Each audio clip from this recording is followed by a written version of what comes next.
খুলনার রূপসায় গতরাতে মাদক ব্যবসাকে কেন্দ্র করে 2 দফা গোলাগুলিতে 2 জন নিহত হয়েছেন। গুলিবিদ্ধ হয়েছেন আরও একজন। একই রাতে নগরীতে এক ব্যবসায়ীকে গলা কেটে হত্যা করেছে দুর্বৃত্তরা।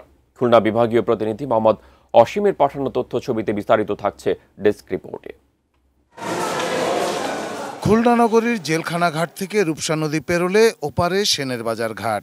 সেখানেই রূপসা উপজেলার রাজাপুর যেন মাদকের এক স্বর্গরাজ্য। সেই মাদক ব্যবসার নিয়ন্ত্রণ নিয়েই বৃহস্পতিবার রাত 10:30টার দিকে 2 গ্রুপের মাঝে গোলাগুলি শুরু হয়। এ সময় গুলিবিদ্ধ হন সাব্বির ও সোহাগ নামে 2 যুবক।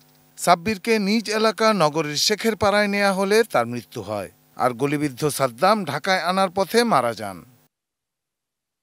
এই ঘটনার জের ধরে রাত 12টার দিকে রাজাপুরে আবারও গোলাগুলি শুরু হয়।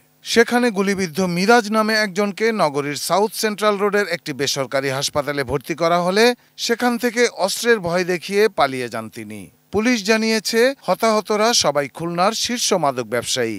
খুলনার এখন শীর্ষ সন্ত্রাসী এবং মাদক সিন্ডিকেটের যে বি কোম্পানি নামে পরিচিত, সেইটার যে প্রধান গ্রেনেড বাবুর যে left hand and right hand ছিল হচ্ছে এই সাব্বির এবং কাওয়া মিরাজ।